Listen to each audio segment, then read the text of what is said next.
Hello again, welcome to Cake Tips number 2. Cool episode coming up. Got a couple of things I want to show you guys. I'm going to answer some questions at the end, so let's jump right into this bitch. Let's go! Alright, so this first one, I actually didn't know until last week. I think Dong showed it to me when we were practicing nuke stuff because we had 2 matches on nuke last week. And it's basically this really effective counter flash for a squeaky door. So if you're playing squeaky, if you say that you're playing floor, I think that entails squeaky generally. So even if you have floor, you can play it from opposite rafters. And if you do, there's this dope ass flash that will blend the shit out of anyone coming right out of the door. It looks a little bit like this. And you can see it pops right in front of the squeaky door. So if anyone's opening that, like if you have a guy or if you have a couple of T's in the door like ready to go, and then they open it, and then they just eat a flash that lands right here in front of their face, it's pretty good. I mean, I didn't get to use it because in our matches we were playing spawn based, but it's a really cool looking thing. And basically all you do to do it is you line up your crosshair with the right part of this beam, and you walk right up into the wall, just looking forward, just smack on it, and you crouch. And all you do is you just throw your flash, pops right in front of that door. So pretty sick counter flash. So the other thing I wanted to show you guys this week, not very difficult, but I think it's really worth going through because it's going to clarify a lot about how to effectively spam banana. I know a lot of people like to spam from back here, which is fine if you like to do that, especially because you have the extra cover of playing in your back alley and CT spawn if you need to go back. And I know a lot of people like to do this spam because they saw it in some fucking Fnatic demo in 2008 and I think it's great. But the problem with this is you're going to get shutter flashed, or you can get flashed up, they could flash over the wall early at you, and then you're stuck in spoon. I don't know, I call it area spoon, I don't know what everyone else calls it. It's always open for discussion. But anyway, the thing that I like to do is, I like to do it, like when I first get to B, right, I run into the CT arch, and I just give it like maybe 2 or 3 of those little circle peeks around just to see what's up. And if I do see somebody, what I do is I do a spam that I learned a long time ago, and the way I refer to it is bat spam. And the bat spam is called the bat spam because on the wall here, there's this little shape that happens to look like a bat going like, call him a bat! Even though bats don't God.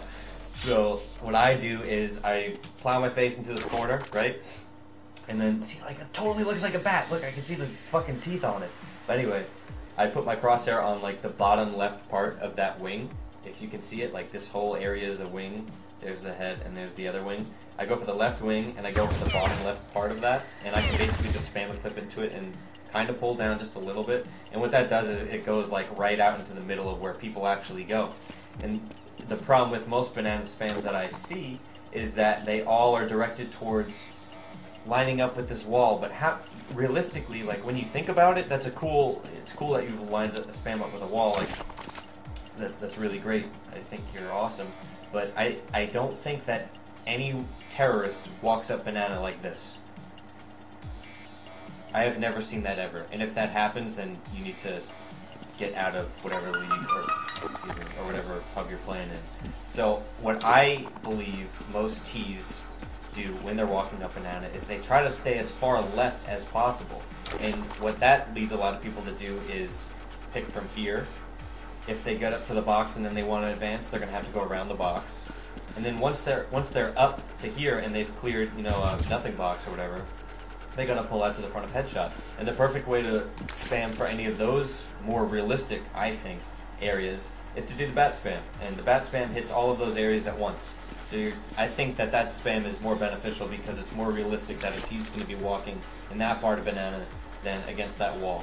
And whenever you're looking at spams and trying to figure out what will work best in realistic gameplays, you gotta think like the other player. Like, that's really cool that you have a spam that lines up with this wall, and maybe you'll pick some idiot that's like back here for unknown reasons. But when I'm trying to figure out how I want to spam as a CT down banana, I need to think about what I'm doing as a T on banana. When I'm a T, I'm always on the left side.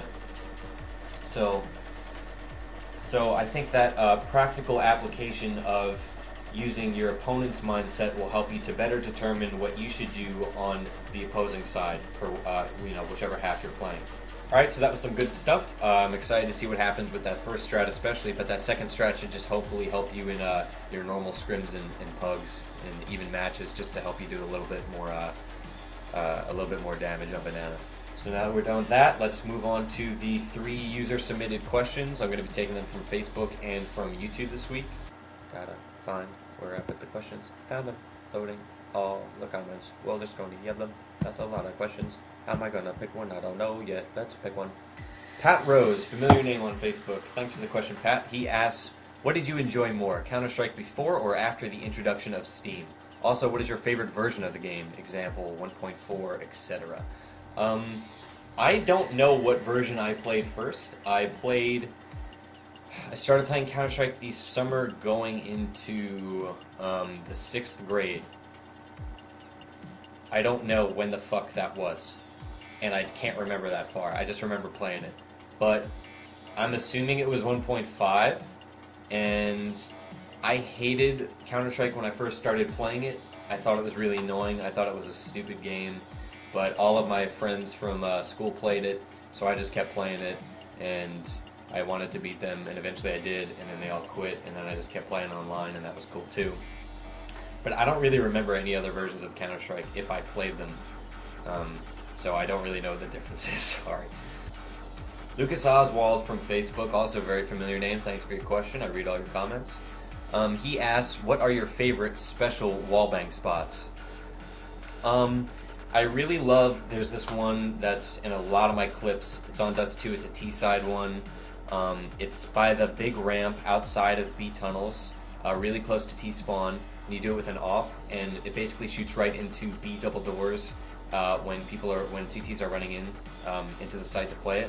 And it's one of my favorite ones. I don't know. I might wind up doing a tip video on that one because that's a pretty popular spam and a lot of people don't know how to line it up correctly. But if you know what I'm talking about, that's definitely one of my favorite ones. Just go ahead and check YouTube. It's from a user called Hunteasy1, and he asks, what are the most important things to do when starting a team? I think that every team that I've been on during the initial starting period, it was really important for us to have a foundation.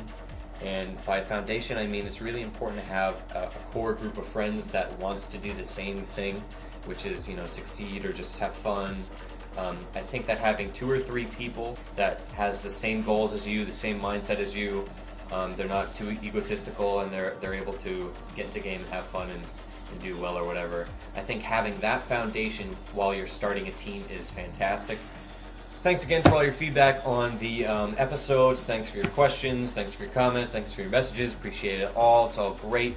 I'll keep this going for as long as possible. I plan to put out tons more episodes. You know, each is going to have an easy, intermediate, advanced kind of a thing. I'm going to be covering a whole bunch of different tips. So if you don't like it, I mean, maybe you'll like the next one. And I'm going to try to stay away from a lot of the strafing things because there were a lot of problems with the ladder trick, and no one really got it, and I think it was maybe a little bit too advanced, so I'm probably going to stay away from some of the jumping stuff. But that's not to say I won't save it for an episode where I want to do something a little bit more advanced, and maybe I'll get into some other jumps that will help you out in-game. So thanks again, appreciate it, and take care. I'll see you next week.